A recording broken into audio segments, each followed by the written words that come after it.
Bonjour à toutes et à tous, très content de vous retrouver pour le résumé complet de la 9e et avant-dernière manche du championnat de France de Rallycross 2018 et nous sommes en compagnie de Jean-Sébastien Vigion, l'un des protagonistes de la discipline. Bonjour Jean-Sébastien.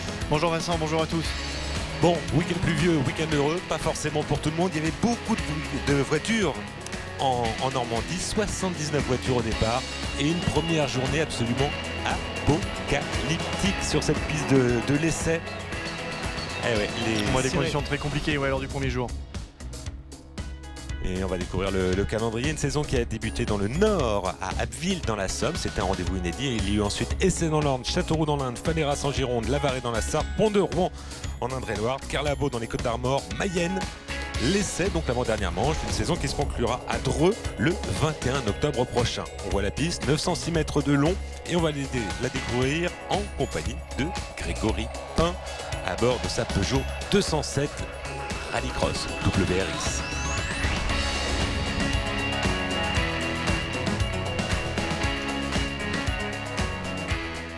Bonjour, Grégory Pain, je vais vous présenter un tour sur le circuit de l'Essai dans la Manche.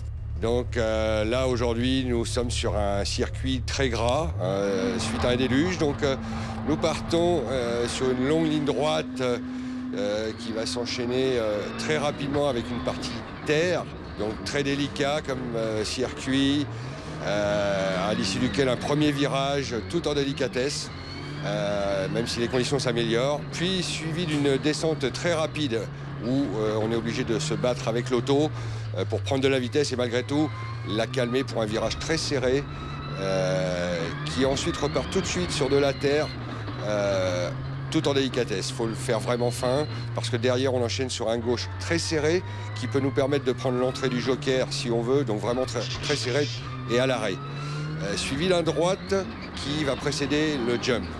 Jump, pareil, à prendre vite et en même temps savoir calmer l'auto derrière parce qu'on a un droite très rapide qui repasse devant la ligne de départ. Voilà un tour lancé sur le circuit Rallycross de l'Essai. Une piste de l'Essai inondée par les eaux lors de la journée de samedi avec les principaux protagonistes en lice pour le titre, à savoir Garlin Chichery et Antoine Massé qui se sont fait piéger. Donc là il n'y a eu qu'une Q1 le samedi et les 3 autres manches qualificatives le dimanche. Un petit tour dans les paddocks pour voir comment on vit cette action et ces contrariés. Très compliqué ce premier virage à l'essai, dans des conditions compliquées comme ça.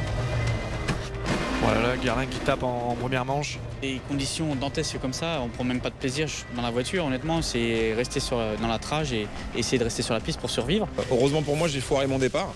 Donc je me suis retrouvé derrière, j'ai freiné tôt parce que je savais de toute façon que ça ne servait à rien de freiner tard là-bas, qu'il y avait le tour de joker pour se battre derrière. J'ai fait 100 mètres dans la première journée et j'ai fini dans le rail de face. Donc heureusement la Q2 n'a pas eu lieu hier soir parce qu'on a pu réparer la voiture toute la nuit pour pouvoir être au départ ce matin et du coup gagner la manche. Donc voilà, on revient dans le match. On est encore devant Garlin, c'est ce qui m'intéresse. C'est le championnat maintenant, qu'on soit 4e, 5e ou 6e, c'est d'être devant Garlin. Et pour l'instant c'est le cas, donc pour l'instant ça reste quand même positif dans notre malheur. Compliqué. En plus, hier, première manche difficile, Antoine a eu la même chose que moi, donc au final, ça a limité la casse, j'ai envie de dire.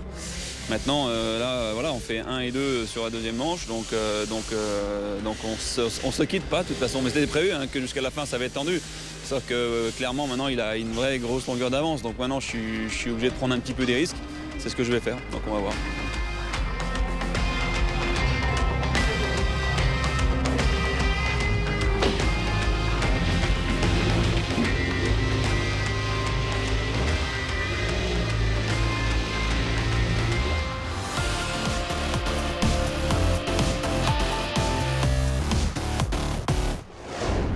La bonne nouvelle, Jean-Sébastien, c'est après le déluge de la journée de samedi, tout va mieux.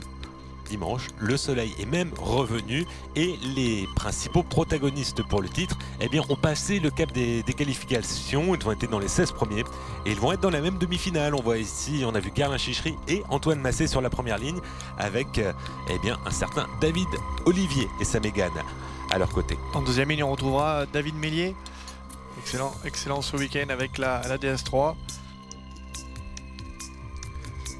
Et sur la troisième et dernière ligne, Yannick Couillet, Christophe Jouet et Grégory Pour Pain. l'instant, c'était Fabien Chanoine en première ligne et Fabien Chanoine, ouais. non Guerin Chicheri tout à l'heure. Ouais. C'est vrai, il y a 3 Clio. J'étais en train de chercher, du coup j'ai pas ouais. présenté Jean Join qui est également là sur la deuxième ligne aux côtés de David Mélier. Non, Guerin Chicheri, on retrouvera dans la seconde demi-finale tout à l'heure. On se motive du côté d'Antoine Massé. Et on est parti, on vous le rappelle, pour 6 tours de course. Un passage obligatoire par le tour joker. Et on va retenir les 4 premiers pour la finale. C'est parti, bon envol. Regardez Christophe Jouet qui a pris un superbe départ depuis la dernière ligne. Attends, on voit que la piste est à peu près monotrajectoire quand même, avec les conditions compliquées. Et là, très bonne action d'Antoine Massé qui décroise Fabien Chanoine sur ce premier virage. Et qui très, se très belle porte action, en tête. et qui passe en tête par la même occasion. On est en compagnie de Fabien Chanoine qui a été un bref moment leader. Désormais deuxième à la poursuite. Et encore David Antoine Olivier, Massé. très très bon sur cette fin de saison. Et ici en 3e position. D'ailleurs, deux grosses voitures entre guillemets avec la Logan. Et en 4e position, Christophe Jouet autour d'un Christophe bon Jouet. envol, alors que il y a eu des voitures qui se sont engouffrées dans le tour joker, au moins une. J'ai l'impression que c'est Yannick Couillet à confirmer. Et ce dernier virage, on passe très du Très rail. très près du rail. Ouais.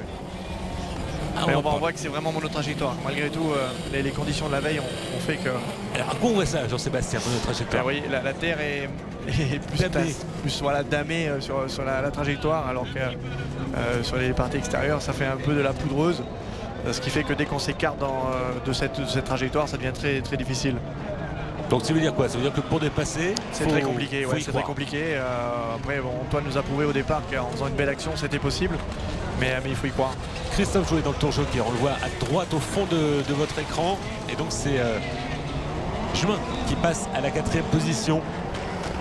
Les deux leaders qui se tiennent, hein, on est à peu près dans des temps au tour équivalents. Et Antoine Massé qui est en tête mais qui ne parvient pas à décrocher complètement Fabien Chanoine et David Olivier qui s'accroche avec sa Et puis Dacia je pense Logan. qu'Antoine Massé gère également son effort. Est-ce qu'on aborde les rendez-vous différemment? Parce qu'on a connu Complètement. Antoine Massé super attaquant en début de championnat. Complètement. Là il est en tête Là il est en tête. Il peut viser le titre. Donc on s'en approche plus prudente. Bien sûr, ouais, et puis surtout après quand on est devant comme ça dans une demi-finale, il est parfaitement renseigné par son spotter, il se connaît, il connaît son rythme et il n'a pas besoin d'aller non plus chercher une très grosse attaque pour chercher à semer la concurrence. Il roule sur un rythme en attaquant mais sans chercher l'extrême non plus. Alors tout le monde effectue son passage par ton joker, à l'exception du leader Antoine Massé, ici à l'écran avec sa Peugeot 208. Qui va le faire nous sommes dans le dernier tour, donc ça va être maintenant pour Antoine On est Massé avec Antoine Massé justement. avec un... Ouais, il se place pour l'entrée du joker dès l'entrée du virage. Et on a l'impression que c'est un peu plus humide dans le tour joker, la terre est Ouais. plus foncée. Il y a... Attention, c'était limite. ouais, c'est gorgé d'eau et à la sortie ça sort devant. Ça Fabien ressort devant Chanoine. quand même. Et Fabien Chanoine qui Qui est revenu. qui est revenu, qui est au contact. Allez, victoire de Antoine Massé dans cette première demi-finale devant Fabien Chanoine. David Olivier quant à lui 3e devant Christophe Jouet. Voilà les 4 pilotes qu'on va retrouver qualifiés. tout à l'heure en finale. En revanche, en reste là, eh bien David Mélier, sa Citroën DS3, Jean Join qui nous avait... Non, c'est Grégory Pain qui nous avait présenté la piste qui termine 8e. Yannick Couillet est éliminé, de même que Jean Join. Eh bien, on va s'intéresser justement à David Olivier et sa Dacia Logan.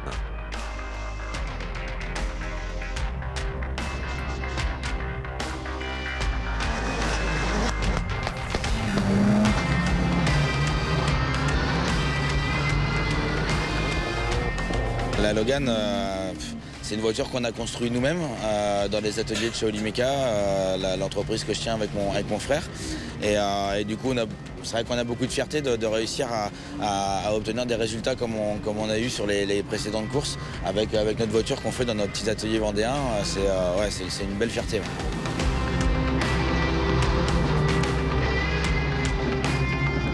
C'est sûr qu'on a certainement une des voitures les moins chères du plateau.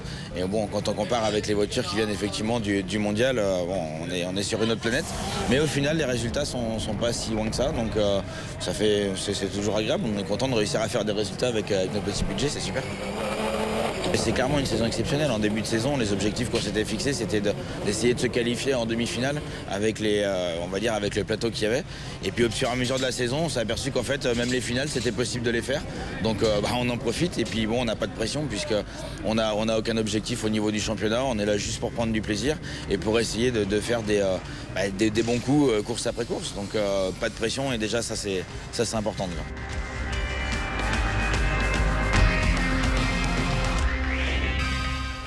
Effectivement, pas de pression et des résultats pour David Olivier. On va le retrouver tout à l'heure pour la finale, il s'est qualifié. Mais pour l'instant, place à la seconde demi-finale avec Guerlain Chichery au départ, de même que Philippe Malouine, Samuel Peu, Damien Meunier, Laurent Bouliou, Alexandre Teuil, Jochen Cox et Patrick Guilherme. J'avais une question pour vous, Jean-Sébastien. Il y a eu une première journée où c'était le déluge, où il pleuvait, et le lendemain des conditions différentes. Comment on aborde ces changements météo? Il faut savoir que ces voitures sont quand même assez compliquées à faire rouler. Donc les équipes ont la plupart du temps 2 setups, un setup pluie et un setup sec. Et après qu'on affine en fonction de la piste, mais il y a pas mal de changements à effectuer quand même sur ces supercars, que ce soit bien au niveau vertical avec des amortisseurs, et également on peut travailler sur les différentiels. Voilà pour le départ en compagnie de Damien Meunier, 17 ans on le rappelle, c'est le Benjamin du plateau. On va sur l'envol à droite de votre très bon écran. envol de Philippe Malouine. Attention derrière, ça tape avec Jochen Cox. Alexandre Teuil, Patrick Guilherme, les 3 restent sur le carreau il me semble. Et en tête, on a les 2 Clio GeForce qui sont partis devant. Ouais, avec Philippe Malouine qui précède Guerlain Chichery, 3e Samuel Peu, 4e c'est Bouliou et 5e Damien Meunier. On est en compagnie de Guerlain Chichery. Philippe Malouine très rapide tout au long du week-end, déjà depuis les essais libres. Il était tout de suite dans le coup et il le prouve encore là en étant devant peut-être son chef d'orchestre, on va dire. Tour joker pour Damien Meunier. On voit Samuel Peu qui s'impatiente derrière Guerlain Chichery. Et ouais, c'est pareil. Samuel toujours très incisif. On va passer au milieu des voitures. dans la ligne droite. On ne peut pas dépasser. On a vu Alexandre de Teuil sortir carrément de la voiture. Samuel Peu sur Guerlain Chichery qui s'appuie. Il est passé. C'est le petit truc qu'a Samuel Peu. Il est toujours vraiment là au bon endroit au bon moment. Mais il sait mettre son nez quand il le faut. Quand on a Samuel dans les rétros, il faut vraiment pas s'écarter parce que le moindre mètre, c'est trop tard. On est en compagnie de Guerlain Chichery qui passe par le tour joker donc pour essayer de reprendre l'avantage sur Samuel Peu. On le rappelle, il y a des points intermédiaires à l'issue des qualifications, à l'issue des demi-finales, à l'issue de la finale. Dans l'optique du championnat, on le rappelle, il est 2e. Il y aura un décompte en fin de saison, mais le décompte c'est la manche qu'il a ratée à la Varée parce qu'un problème de clash de date avec le mondial. Et on a vu en face surtout qu'Antoine Massé a mis tous les points de la demi-finale. Donc c'est vrai que pour lui il est important malgré tout de mettre un maximum de points dans ses phases finales. En tout cas, bonne nouvelle pour l'instant, Chichery après son passage par le tour joker est 4e. Ça veut dire qu'il a sa place, il a son billet pour la finale. Pour l'instant, on est avec le leader, Philippe Malouine, à peu près mi-course, sous la pression désormais de Samuel Peu. Donc avec Samuel Peu. Il faut se méfier avec Samuel. Bouliou dans le tour joker. Tout à l'heure on a vu Antoine Massé se rater un petit peu, mais on voit qu'il est toujours très gras. Bouliou qui ressort derrière Guerlain Chichery, 4e, mais devant Damien Meunier. On le rappelle, là c'est important cette lutte entre Bouliou et Meunier, parce qu'il y a une place en finale. Qualificative en finale. Et avec le cimetière des voitures là comme ça, qui ne sont pas été évacuées, il y a forcément un drapeau jaune, on ne peut pas attaquer normalement. Non, c'est interdit, mais on peut faire comme a fait Samuel tout à l'heure, se rapprocher au maximum pour tenter une attaque dans le virage d'après. Ce que Samuel a réussi à très bien faire d'ailleurs. On voit devant toujours la lutte entre les deux hommes. Et tour joker. Le leader. Joker. Du coup, Samuel Peu en tête. Très beau ce tour joker, Jean-Sébastien. Oui, très compliqué. Il y a une écumulation d'eau qui se fait à l'intérieur et du coup, c'est pour ça qu'il n'a pas séché du week-end. Donc Samuel Peu en tête, mais il n'a pas fait de passage par le tour joker. 2e Philippe Malouine, 3e Guerlain Chichery, 4e Bouliou. Attention à l'attaque ici de Damien Meunier. C'est passé près des voitures. Drapeau jaune. Et il a pris l'avantage sur Laurent Bouliou. À moins que Laurent Bouliou connaisse une panne mécanique et c'est pour ça que Damien Meunier est passé. On retrouve notre leader Samuel Peu qui doit effectuer son passage par le tour joker. Ce sera maintenant. Dernier tour. Donc la fois prudent déjà passé. Et à la chaud. Et Guerlain Chichery qui est à l'intérieur et qui cède. Il y a eu un petit contact contre le rail pour Guerlain Chichery. Et à l'arrivée, la victoire de Philippe Malouine devant Samuel Peu, 3e Carla Chichery, 4e Damien Meunier. Et effectivement, il va y avoir un problème mécanique pour Laurent Bouliou. Laurent Bouliou, c'est pour ça que Damien Meunier a pu passer. Donc Malouine, Peu, Chichery, Meunier qualifiés pour la finale, au contraire de Laurent Bouliou, Alexandre Teuil, Jochen Cox et Patrick Guilherme, pour qui, ces 3 derniers, la course s'est arrêtée dès le départ.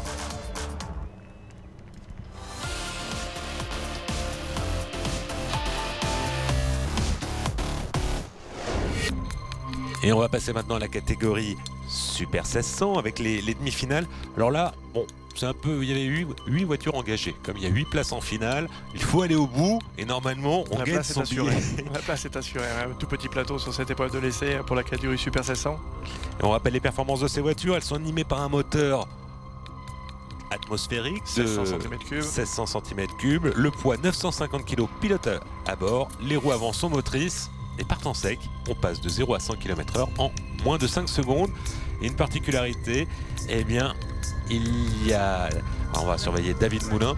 Et c'est pas Emmanuel Guillermo hein, sur la première ligne, c'est Charles Martin avec la Clio R3. Votre voiture. Mon ancienne voiture, qui avait très bien fonctionné ici l'an passé. Qui a remplacé Olivier Sprampinato. Charles Martin qui a déjà effectué une pige l'an dernier en rallycross en catégorie supercar.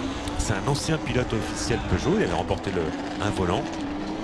Et bon envol de David Moulin, alors que là c'est un peu plus compliqué pour Charles Martin qui se retrouve. Qui a dû connaître un souci mécanique au départ et qui a pris un mauvais envol.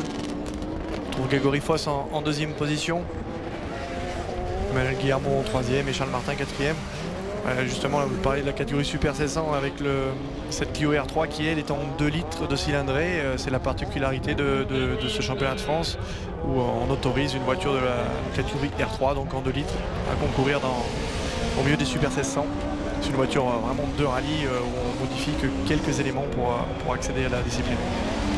Tour joker pour Patrick Guillermo. Alors avec 2 roues motrices, même s'il y a moins de puissance, c'est un peu plus compliqué ces passages dans la boue. Abandon de Foss, alors qu'il occupait la 2e position. J'espère qu'il va pouvoir réparer. À noter que dans cette catégorie, eh bien, le lauréat est connu. C'est Yvonique Jagu en l'absence de Jimmy Terpero. Eh bien, il est assuré d'ores et déjà du titre. On le retrouvera dans la seconde demi-finale. Donc il peut aborder ce rendez-vous l'esprit libéré. Serein. Alors que bien pour Grégory Foss, c'est l'abandon. Il puisse réparer pour être après en finale. Et devant, eh bien, c'est une promenade de santé pour David Moulin. David Moulin qui est un pilote, on dirait de longue date du Super 1600. Connaît parfaitement cette Dacia Sandero qui est une très très bonne auto et maintenant il la maîtrise totalement. Et les Dacia sont à la fête entre la Logan de David Meunier en supercar et cette Sandero en Super 1600. C'est leur terrain la Normandie. La victoire de David Moulin. Ah oui, sans appel. Devant Guillermo. Charles Martin, on voit ici Guillermo. Alors l'écart, on va le surveiller, mais très important. Trajectoire un peu bizarre pour Guillermo dans ce dernier virage. C'est pas grave, c'est la 2e place. Et il y a plus de 10 secondes d'écart avec le 2e et encore 10 secondes pour le 3e, le 4e, Grégory Foss ayant abandonné. Et on espère pouvoir le retrouver en finale s'il a le temps de réparer. On passe à la seconde demi-finale avec ici Laurent Chartrain qui fait partie des vainqueurs de lors de cette saison. Laurent Chartrain qui connaît malgré tout une mauvaise saison. On l'attendait vraiment aux avant-postes et il n'a pas forcément eu la chance cette année. Alain Mottet, le champion junior en titre qui rêve de s'imposer lui, et on a vu au milieu avec le salut romain, eh bien Yvonique Jagu qui a choisi de partir au milieu dans cette demi-finale. Il avait réalisé le meilleur temps. Après on choisit sa position sur la grille, c'est ça? Voilà, le poleman choisit sa position et le 2e après prend le choix entre les 2 places qui restent et puis le dernier forcément n'a plus le choix, prend ce qui reste. Le départ pour 6 tours de course. Alors pourquoi partir au milieu? Parce qu'on se dit on va être en sandwich. En fait, la particularité du circuit d'essai, c'est que la pole position ne démarre pas très bien parce qu'on est tout de suite sur la gravette, sur la partie intérieure en terre où il y a beaucoup de gravette, alors que le milieu et l'extérieur, on se retrouve sur cette piste damée, ce qui fait que l'envol est meilleur. Et on voit d'ailleurs Yvonique Jagu et Alain Mottet qui sont partis devant Laurent Chartrain qui malgré tout avait la pole position mais qui a moins bien décollé. Yvonique Jagu en tête devant Alain Mottet et sa Twingo, le champion de France junior. Laurent Chartrain s'accroche et Molac ferme la marche. Jean Molac avec une plus petite voiture que les 3 pilotes de devant. Et regardez, Alan Motet s'accroche à Yvonique Jagu. Il tient le rythme alors que bien derrière, Chartrain s'est fait décrocher. Il doit contenir Molac. À quel moment va-t-on rentrer dans ton joker? Alors là, ça commence à sécher. On voit les voitures un petit peu plus bouger. Ça commence. Je pense qu'ils vont se décaler quand même sur la stratégie du joker. Je verrais bien peut-être Alan Motet rentrer tout de suite, je sais pas, mais à moins qu'Yvonique essaye de le piéger en rentrant. Alors, pas de ton joker. Alan Motet rentre tout de suite. Jagu continue. Et on voit ici Alan Motet qui conduit très souvent à une main. Soit le levier de vitesse, soit le frein à main. Là, c'était dans l'ordre inverse, frein à main ou levier de vitesse, mais comme en Landreau, ça ne gêne pas du tout. Non, ben oui, la preuve, c'est que ça va très vite comme ça. Et puis ces petites tractions, des fois, elles sont bien aidées par le frein à main pour arriver à mieux tourner. Bon, Yvonique Jagu avec un style plus cool, on va dire, plus mesuré, mais tout aussi efficace. Et ça ressort devant pour Yvonique Jagu, qui après la victoire en qualification, au classement intermédiaire, va s'imposer en demi-finale. Fait. Victoire d'Yvonique Jagu devant Alan Motet. On attend le troisième qui devrait être Laurent Chartrain devant Jérôme Molac. Voilà, confirmation du résultat. Et on espère retrouver ces 8 pilotes en finale si Grégory Foss parvient à réparer.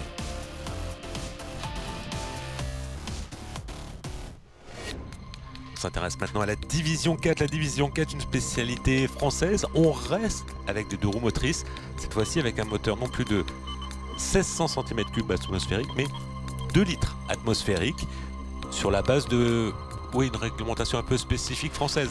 Oui, ça ressemble quand même au groupe F2000 que l'on peut retrouver dans les rallyes du chemin de France ou même régionaux en France.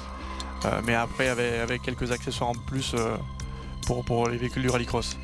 Alors la surprise dans cette catégorie D4, c'est qu'il y a 2 pilotes en lice pour le titre, Xavier Goupil et Florian Zavatin. Ça s'est pas bien passé pour eux lors des manches qualificatives et encore moins pour Florian Zavatin en demi-finale puisqu'il a été contraint à l'abandon. Du coup, Xavier Goupil et sa 306 Maxi Grise, vous allez la voir. C'est un très bon coup à faire au championnat. Voilà, au milieu sur la première ligne des grilles de départ peut prendre une sérieuse option sur le encore une fois, les 2 lignes extérieures démarrent très bien avec Xavier Goupil qui se porte tout de suite en tête devant Aurélien Crochard et Jessica Tarrière 3e avec sa féminine du plateau blanche.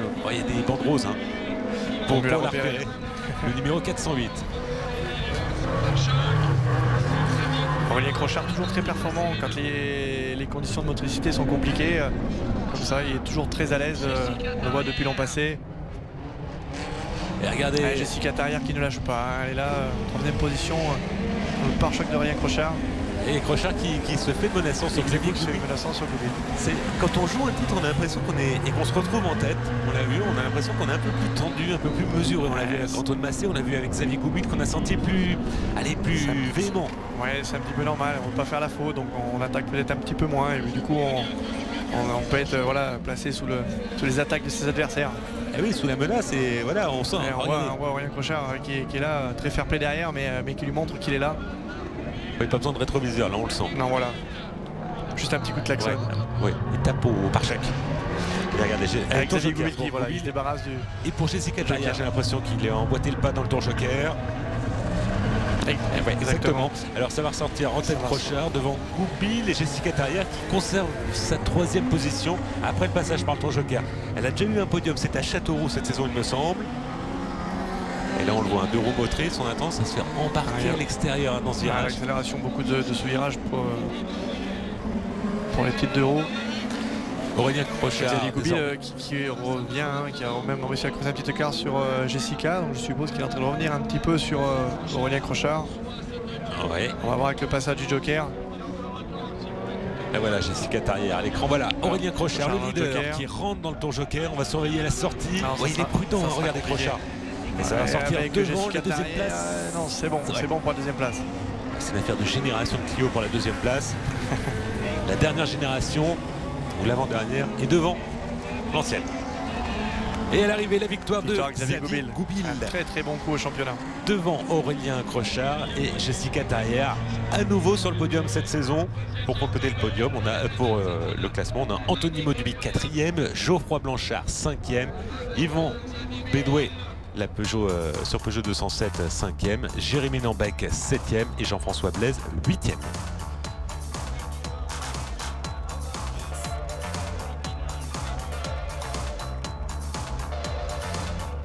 On va écouter le vainqueur.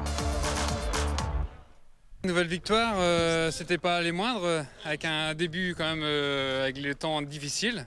On a réussi à gérer, maintenir notre position, gagner les intermédiaires. Finale, demi-finale, sur le sec, nous ça nous plaît, donc pas de souci pour nous. Le podium de la division 4, on va marquer une page de publicité et on se retrouve tout de suite après pour la suite de la compétition ici à l'essai.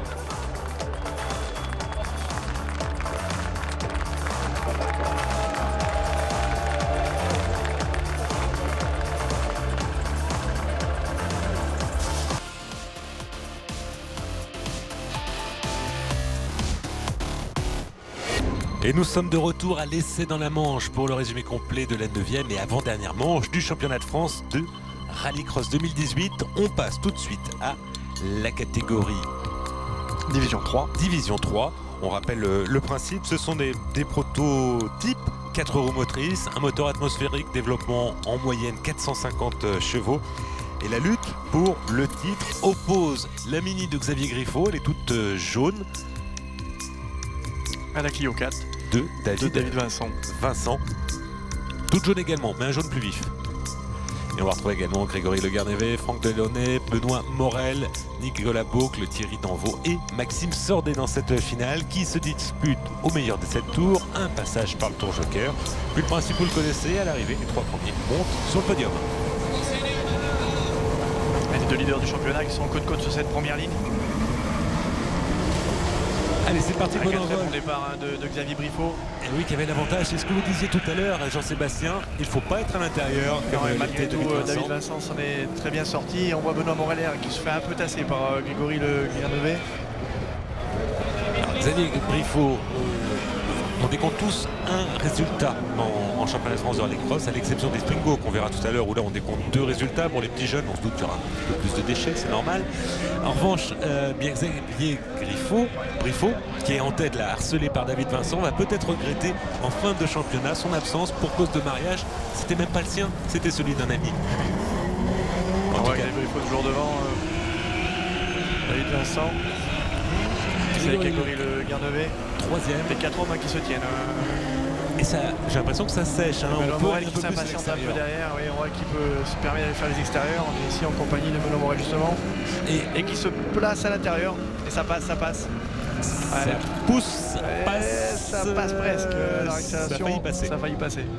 Alors comment on fait pour évaluer ces changements d'adhérence? Bon, tout à l'heure vous disiez, Jean-Sébastien, que c'est monotrajectoire, on ne peut pas se décaler. Alors du coup Benoît Morel passe par le tour joker. On le voit, on l'imagine, on le teste. Voilà, c'est exactement ça. C'est le feeling de chaque pilote qui fait ça. Et puis on le voit, on va regarder les courses précédentes également. On voit l'évolution de la piste. Là on se rend très clairement compte que c'est en train de bien sécher. Donc, Ouais. Et David Vincent qui se fait de plus en plus pressant sur Xavier Briffo. Grégory Le Garnevet est 3e. Oui, et un petit avec contact. beaucoup de sous-virage à l'entrée pour Xavier Briffo qui du coup bloque ses petits camarades. Et une petite faute du coup de David Vincent. Est-ce que Grégory Le Garnevet va en profiter? Il a failli. Ouais, tour joker pour David Vincent qui était plus rapide, qui commençait à commettre des petites fautes, qui se faisait pousser par le deuxième Grégory Le Garnevet. Parfaitement bien négocié le tour joker là pour David Vincent. Et il Ça ressort sortait pas avec Benoît Morel par contre. 3e. Qui était là, qui avait déjà pris le tour joker. Oui, qui était rapide Il faut également. se méfier des 2 hommes maintenant qui, s'ils imposent un go rythme, qui peuvent revenir sur leur petit compère de devant. Donc la tête de course, Xavier Briffo en tête avec la Mini 303 derrière la Peugeot 208 On voit 307. toujours ici Xavier Briffo énormément de mal dans ce virage du bas sur le bitume avec beaucoup de sous-virage à l'entrée. Maintenant ça va être la stratégie du tour joker qui va faire la différence. Ouais, pas que Xavier Briffo traîne toi à le prendre. Ouais, Et il voilà, le il prend. le prend tout de suite, il a raison. Du coup, Grégory Le Il est contré Garnevet tout de suite. se repasse en tête, la sortie. Ça va être chaud, ça va être chaud. David Vincent passe devant Xavier Briffo. Alors Xavier Briffo. Et de même que Benoît Morel, Ouais, on va voir, c'est peut-être pas fini. L'accélération, c'est pas fini. Eh non, Côte, non. elle accélère la Briffo Mini. qui- Pour Xavier Briffo qui est un peu coincé quand même Benoît Morel Il a un dans peu le tassé rail. le long du rail. C'est de bonne guerre. Mais je pense que Benoît Morel n'a pas dit son élément. On le voit toujours très à l'aise dans ce virage du bas. Et il revient très rapidement dessus. Voilà, je vous l'avais dit. Il se met à l'intérieur, il se place. Et il passe. Et puis il lui rend un petit peu la monnaie de sa pièce et c'est passé pour lui. Et une très mauvaise opération pour Xavier Briffaut au championnat pour l'instant. Le tour joker pour Grégory Le Guernevet. On va voir ce que ça va donner à la sortie. Et bien ça va ressortir troisième. Mauvaise opération pour Xavier Briffaut qui était premier avant le passage du joker et qui se retrouve maintenant quatrième. Et du coup, la voilà, victoire c'est fait pour David Vincent devant Benoît Morel. Troisième Grégory Le Guernevet. Quatrième Xavier Briffaut. Très belle bagarre entre les quatre hommes. Ah oui, c'était magnifique avec... Voilà, viril mais correct. Viril mais correct. Et c'est la 6e victoire de l'année pour David Vincent. Il lui manque 10 points pour être sacré, mais il va falloir attendre la dernière manche à Dreux. Confirmation du classement. Victoire de David Vincent devant Benoît Morel, Grégory Le Guernevet. 3e, 4e Xavier Briffaut, Nicolas Boucle et sa Mercedes classe à 5e, Franck Delaunay 6e, Maxime Dorsord est 7e, Thierry Danvaux 8e. Je pense que j'ai fait une bonne stratégie de course. Mon tour joker, je l'ai pris au bon moment. Et puis voilà, j'ai rien lâché. Hein. Franchement, autant dans les manches, je levais tout le temps le pied sur la bosse. Et là, en finale, j'étais à fond tout le temps. Donc à chaque fois que je réatterrissais, je me faisais un peu mal au dos, mais ça allait. Il n'a rien lâché, mais il fallait rien lâcher pour s'imposer et remporter une 6e victoire de la saison pour David Vincent. Magnifique Parce que derrière, David Vincent. eh bien, c'était très près pour Benoît Morel et Grégory Le Guernevet. Voilà, confirmation du classement avec David Vincent qui pourra viser le championnat. Il lui manque 10 points. S'il sort bien des qualifications, ce sera fait ça peut arriver à se faire. à Dreux avant les phases finales. On passe à la petite catégorie. Les Twingo, ce sont des voitures quasiment de série. Non, elles sont préparées pour la course. 133 chevaux. 1050 kg au pilote à bord et surtout la possibilité pour les juniors de décrocher un titre de champion de France et un volant pour la saison prochaine à l'échelon supérieur en Super 700. Et les 3 pilotes encore en lice pour la victoire finale en championnat junior sont Valentin Comte, Emmanuel Danvaux et Baptiste Ménez. Les 2 premiers cités étant sur la première ligne avec Valentin Comte en pole position. Les 2 hommes sont très bien partis, c'est côte-côte avec Emmanuel Danvaux. Alors, une partie et ça passe pour Valentin Comte. En tête avec la Twingo grise, derrière Emmanuel Danvaux, 2e. Et Baptiste Ménez, le 3e homme en liste pour ce championnat. Troisième petit contact pour Baptiste Ménez. À noter une chose, c'est que si Emmanuel Danvaux l'emporte ici à l'essai, il est sacré champion de France junior et il reçoit un volant. Et il s'engouffre tout de suite dans le tour jockey. Emmanuel Danvaux, tandis qu'Emmanuel Comte... Valentin Comte, pardon. Et Baptiste Ménez également dans le tour joker. Très important d'être bien appliqué avec ces petites voitures où il n'y a pas trop de puissance. Dans des conditions un peu délicates, il faut beaucoup de précision au volant pour aller vite. Et l'abandon pour Baptiste Ménez. A priori, après pas un mécanique, il n'y aura plus que... Ce sera une bataille à 2 pour le titre entre... Il perd toutes ses chances pour le championnat. Valentin Comte et Emmanuel Danvaux. De boîte à vitesse pour Baptiste Ménez. Ouais. On retrouve nos protagonistes. On est ici avec Emmanuel Danvaux. Ensuite, les 3e. Valentin Comte qui vient de passer par le joker. Voilà, on le récupère ici à la sortie. Il ressort. Ça sera devant Emmanuel Danvaux. Et ben on va voir ça depuis la voiture d'Emmanuel Danvaux. Maintenant, Emmanuel Danvaux de faire le nécessaire pour tenir le rythme de Valentin Comte. Maintenant, c'était l'arrivée et la victoire pour Valentin Comte qui peut encore être sacré et qui est très content. Il a été la chercher. C'était très serré avec Emmanuel Danvaux. Il était déjà en lice pour le titre la saison dernière. Confirmation de la victoire de Comte devant Danvaux. On trouvera également Christophe Lorty sur le podium.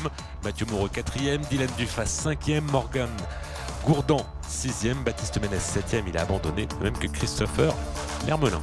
Ça a été compliqué avec le temps, surtout ce matin.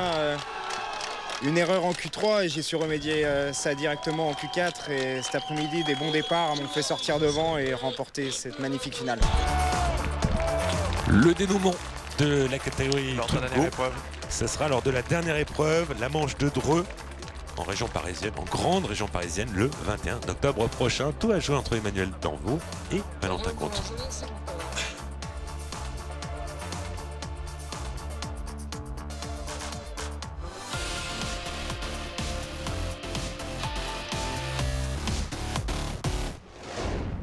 Et on revient à la catégorie Super 1600 pour la finale qui va se disputer au meilleur des 7 tours avec ce pilote Yvonique Jagu et sa Skoda Fabia qui est d'ores et déjà sacré champion de France Super 1600 2018.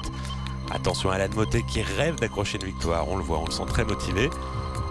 Guillermo en deuxième ligne. Et là en deuxième ligne. Charles Martin également. Côté. Laurent Chartrain sur la troisième et dernière ligne, de même que Jérôme Molac. Et la bonne nouvelle, Grégory Foss, qui avait eu un pépin mécanique lors des demi-finales, a pu réparer. Il est là. Il est là.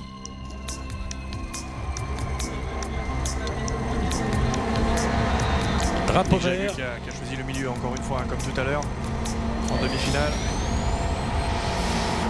Et c'est parti pour cette tour de course. C'est mal parti là pour une 208. Alan Mottet tout de Jagu. suite dans le choc d'Yvonique Jagu. David Moulin, troisième. On avait vu prendre un très bon envol en demi-finale. Là, c'était un peu plus compliqué face à Jagu et Mottet. Et Laurent Chartrain de la dernière ligne qui est déjà quatrième, hein, qui est parti de la troisième ligne, mais qui se retrouve déjà ici quatrième. Devant Grégory Foss, qui lui a mis un petit coup de pare-choc dans ce premier virage. C'est le coup de klaxon. Ah, ça se fait, ça c'est normal. Ça se fait, c'est normal. Premier tour, pour l'instant. Tour joker pour David Moulin. Voilà, David Moulin. 120 ans pour Joker. On le voit ressortir en cinquième position. On va attendre que tout le monde passe, que la course se décante un petit peu, parce qu'on voit encore une fois Alan Mottet s'accrocher au basque d'Yvonique Jagu. Mottet qui rêve de cette première victoire et qui s'accroche vraiment à Yvonique Jagu. Il a raison. Il faut tenir le rythme du pilote de la Skoda avec un peu de survirage ici à l'entrée. Ouais. Une perte de temps. Et Laurent Chartrain là-bas aussi déchaîné. Ouais, il s'accroche, mais il se fait un petit peu décrocher malgré tout, Laurent Chartrain. Grégory Foss, quatrième, ça c'est la bonne nouvelle. Elle est réparée, bien réparée, sa Peugeot 208. Ici embarqué avec Alan Mottet. Et on le voit en caméra embarquée, c'est extrêmement bosselé hein, cette piste, au fur et à mesure qu'elle sèche.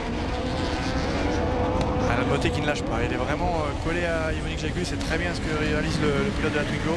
Laurent Chartrain, ton joker ressort derrière David Moulin qui avait déjà pris le tour de joker en début de course. Laurent Chartrain a toujours un petit coup de frein. Hein. Ouais. Avec des performances un peu en dents de scie cette année, Laurent Chartrain, il y a eu une victoire à l'essai, dans l'ordre, lors de la deuxième manche, et puis il a eu des petites difficultés ensuite. Un petit peu, quelques difficultés aussi, soucis mécaniques et autres qui ont fait que c'est pas la meilleure saison que Laurent a pu faire, mais malgré tout le pilote reste toujours aussi rapide. Et regardez Yvonique Jagu avec cette Twingo accrochée à lui. Et voilà, Alan Mottet sans gouffre dans le tour joker. Il se décale en stratégie. Ça ressortira deuxième. Voilà. Il conserve sa position à Alan Mottet. Il a une Grégory piste libre Foss devant lui. également dans le tour joker, mais j'ai l'impression qu'il est au ralenti, Grégory Foss. Ah, peut-être pas complètement réparé les problèmes rencontrés en demi-finale. Bon, maintenant, il reste 2 tours avant l'arrivée. On attend le passage par le tour joker d'Yvonique Jagu. Mottet qui donne tout. Alan Mottet, ici à l'écran, champion de France junior, veut décrocher sa première victoire en Super 1600 et de son côté, Yvonique Jagu, lui, veut célébrer de la plus belle des manières son titre, par une victoire. Bien sûr. Et Jagu, grand joker. Voilà. Et bien on va être un fixé. mode de style complètement différent. Hein. Beaucoup moins de frein à main pour Yvonique Jagu. Beaucoup moins agressif, mais ça ressort devant. Deux styles différents, mais au final, temps quasiment identique. Des voitures qui sont très très proches. Et on ressort près du rail pour Yvonique Jagu, on laisse pas la place. On va se rappeler, on va parler du championnat du monde de rallycross. Ce sera la finale Super 1600 à 17h cet après-midi sur la chaîne L'équipe. Et la 11e et avant-dernière manche du mondial. Un petit rappel, à l'OEA, Yvonique Jagu avait accédé à la finale de la catégorie Super 1600 face à tous les ténors européens. Donc ça donne une idée du niveau de performance d'Yvonique Jagu. C'est la même voiture qui est championne d'Europe également l'an passé. Et du coup, une idée de niveau de performance d'Alan Mottet. Exactement. Alan Mottet qui en arrive sur la fin de saison également, qui commence à bien dompter cette petite Twingo Super 1600. On voit qu'il suit là sans problème, malheureusement. Pour lui, Yvonique a fait le job jusqu'au bout. Ouais. Et la victoire pour Yvonique Jagu devant Alan Mottet. Et sur la 3e marche du podium, on retrouvera David Moulin. Laurent Chartrain termine 4e. Et Molac passe juste avant l'arrivée. Foss qui va avoir un souci. On le voit tourner un peu la tête, il doit avoir un souci mécanique. Au moins, il a pu réparer, il a pu aller au bout de sa finale. Pour le championnat. Ouais, exactement. Le classement confirmation du podium, Jagu, Mottet, Moulin. Mais on va écouter avant cela le vainqueur, Yvonique Jagu.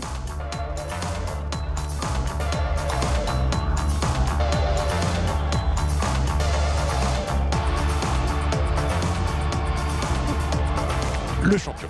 Très content. Après ces péripéties de la saison passée, c'est très Je vais bien en profiter pour saluer tout le travail de mon équipe qui a bossé, qui ont bossé comme des fous tout l'hiver pour remonter une structure. On a arraché une voiture, on s'est remis en ordre de marche pour se remettre en lice dans ce championnat. Ouais, on va rappeler ce qui s'est passé l'an dernier. Il a été victime sa structure a été victime d'un incendie, toute la structure détruite, la voiture complètement détruite. Il a su rebondir et de la plus belle manière en remportant le titre cette année en 2018. Il est très bien entouré par toute son équipe et c'est vrai qu'il a fallu revenir quand même aux avant-postes. C'était pas la chose la plus simple et ils l'ont fait. C'est bravo à eux, franchement. Et le titre donc pour Yvonique Jagu, qui ne peut plus être battu.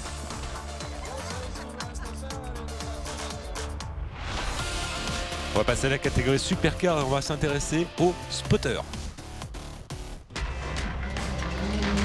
Allez, du rythme mais pas d'affolement, Allez, en motrice.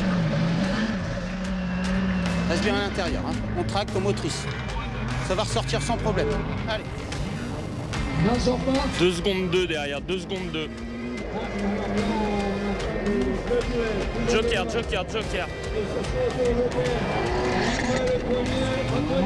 Allez, exploitation moteur sur l'asphalte. Allez, on prend l'élan sur la bitume là. Allez.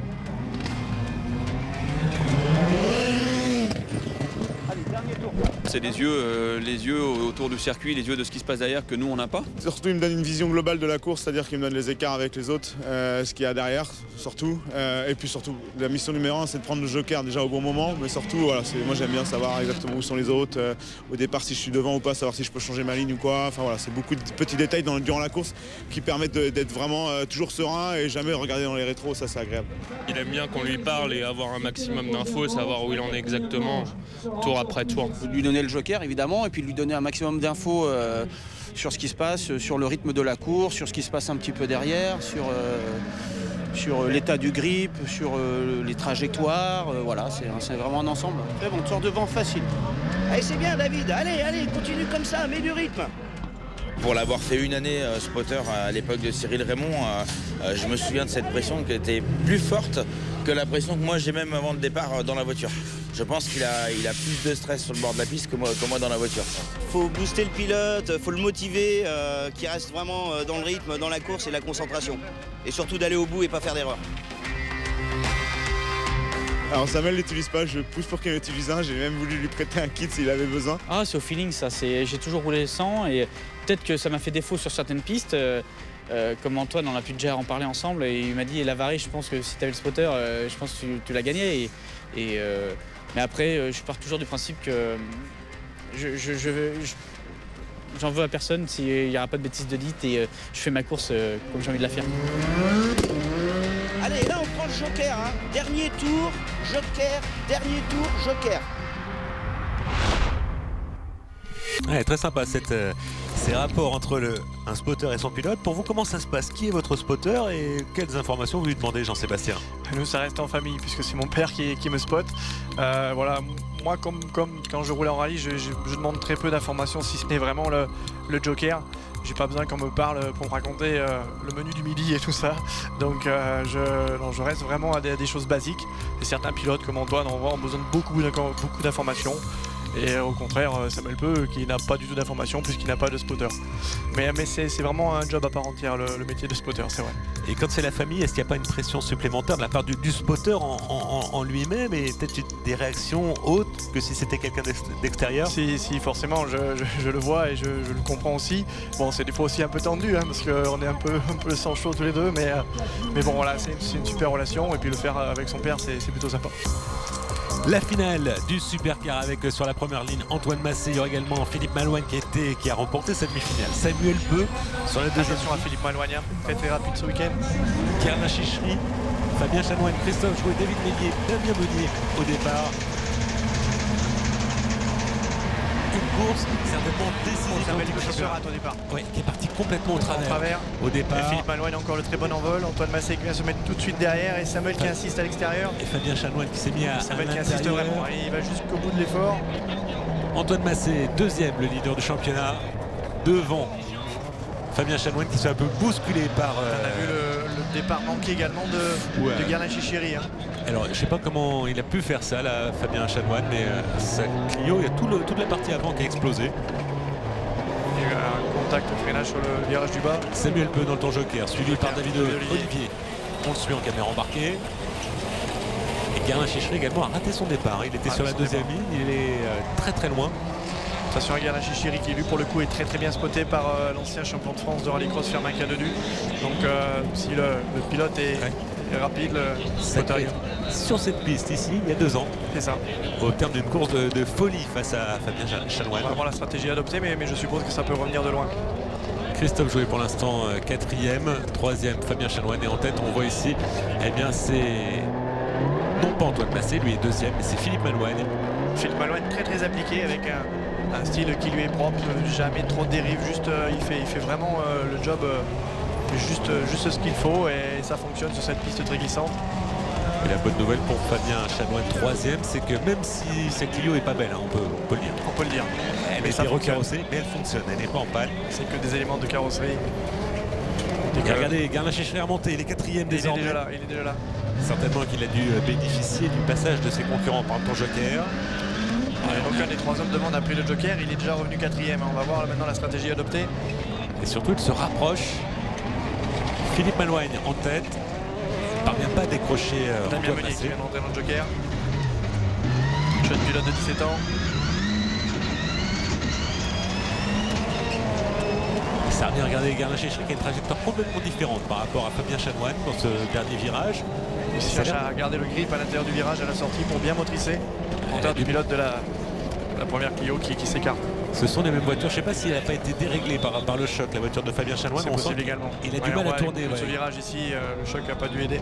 La voiture ne s'engage pas bien dans les virages de l'avant. Antoine Massé qui lui pour le coup suit Philippe Malouagne. Et on attend joker pour Fabien Chanoine. Qui va libérer Guerlain Chichiri. Beaucoup de patinage ici. Même en 4e vitesse, on arrive à patiner encore avec ces voitures de 550 chevaux, c'est ça on rappelle hein. Oui, peut-être même un peu plus pour ces Clio, donc très difficile de faire passer la puissance au sol. Christophe Jouet un peu plus loin en 5e position, c'est un peu à la bagarre. Guerlain qui essaie de revenir et il est déjà là, il revient sur les 2 leaders. Des temps autour très rapides. Qui va entrer dans le tour joker maintenant? Mais bien penser à Samuel Peu qui lui n'a pas de spotter mais qui a déjà pris le joker. Antoine Massé dans le tour joker, il était 2e. On a sur le sans la menace Guerlain Chichiri, du coup il préfère rentrer dans le joker tout de suite. Et ça sera Samuel Peu. C'est juste Samuel Peu qui ressort juste derrière Antoine Massé. Ouais. Antoine qui est un peu plus géré également sa phase d'accélération pour éviter de trop patiner. Samuel Peu, 4e pour l'instant. Mais le classement va évoluer dans ce dernier tour parce que les 2 Clio de tête, à savoir celle de Philippe Malouagne, la numéro 3, et celle de Guerlain Chichiri. Je pense qu'ils ne vont pas rentrer tous les deux en même temps, mais là, ils n'ont pas le choix. Philippe Malouagne, il va rester encore un tour. Philippe Malouagne on devrait va rentrer sur le maintenant. coup du côté de Philippe Malouagne. Oui, voilà. Philippe Malouagne dans le tour joker. Et il reste encore 2 tours. Et du coup, Guerlain Chichiri se retrouve en tête. Donc là, il faut faire un bon temps. Et ça ressort devant Antoine Massé pour Philippe Malouagne. Dernier tour de course. Antoine Massé est appliqué comme jamais. Il pense au championnat. Il est très bien renseigné. Et là, maintenant, il faut essayer de coller le plus à Philippe Malouagne pour essayer de ressortir le plus près possible de Guerlain Chichiri qui, je pense, va ressortir très très bien de ce joker avec l'avance qu'il a pu prendre. Ouais, on va voir les positions, comment les positions vont évoluer. Et on a entendu il se place bien avant le virage pour rentrer en joker. Allez, on va voir où ça ressort, il attaque un Guerlain, il met tout ce qu'il a. Petit coup d'œil pour voir où ça va ressortir et c'est même pas loin d'être à côté de Philippe Malouagne et ça ressort 2e. Et là, attention à passer. Antoine Massé n'assiste pas. Et la victoire, la première de la Guerlain Chichiri saison pour Philippe Malouagne devant Guerlain Chichiri, 3e Antoine Massé. Et si on fait le total des points sur l'ensemble du week-end, eh c'est le statu quo, à savoir Antoine Massé et Guerlain Chichiri marquent le même nombre de points. Et donc Antoine Massé reste en tête du championnat. Qui sauve quand même cette finale parce qu'après un départ raté, arriver à terminer 2e comme ça, dans le pare-choc arrière du premier, c'est vraiment une belle finale. Et un doublé pour les Clio, c'est le premier de la saison. Premier doublé pour les Clio également. Mais les Clio qui ont dû trouver un petit truc ce week-end parce qu'elles étaient vraiment très performantes. Garin Chichery qu'on... Samuel Peu toujours là, 4e, toujours aux avant-postes. Ah oui, toujours dans le coup Samuel Peu. Garin Chichery qu'on retrouvera tout à l'heure, aux alentours de 17h dans le cadre du championnat du monde de rallycross. Ce sera l'avant-dernière manche à Estering. Le tour d'honneur. Mégane cette fois-ci. Ouais, ce sera pas la Clio, ce sera la Mégane. Les Clio servent au championnat de France, au championnat d'Europe. Non, mondial, c'est la Mégane. Ça n'empêche pas de faire des donuts, hein, même si... C'est un showman, Garin Chichery, on le voit. Ça va être compliqué pour le titre. Le classement, donc la victoire de Philippe Malouine, la première cette saison. On va l'écouter justement, l'ancien pilote de motocross.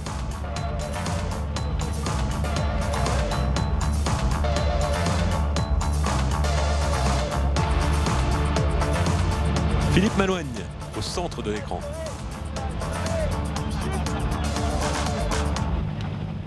Depuis le début du championnat, la voiture ne me convenait pas vraiment. Elle convenait très bien à Garlin. Moi, j'avais un petit peu de mal. On n'a pas le même style de pilotage.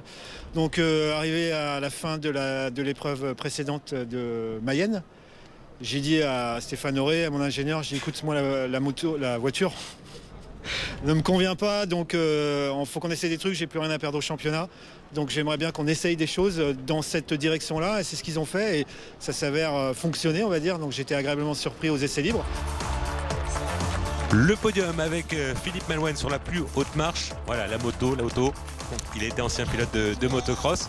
On va retrouver tous ces pilotes, plus d'autres, pour la grande finale. Ce sera à Dreux le 21 octobre. On annonce un record, Jean-Sébastien. Oui, on annonce plus de 30 supercars au départ lors de l'épreuve de Dreux et ça s'avère se confirmer. Donc vraiment, le dernier meeting va être explosif dans tout le sens du terme, avec beaucoup de très belles voitures au départ.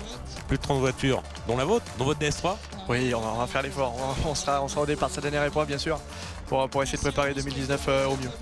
Et on connaîtra tous les lauréats 2018 à cette occasion. En tout cas, merci de nous avoir suivis.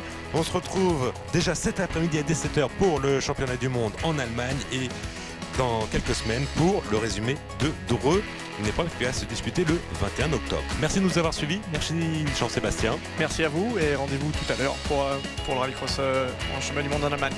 Salut à tous.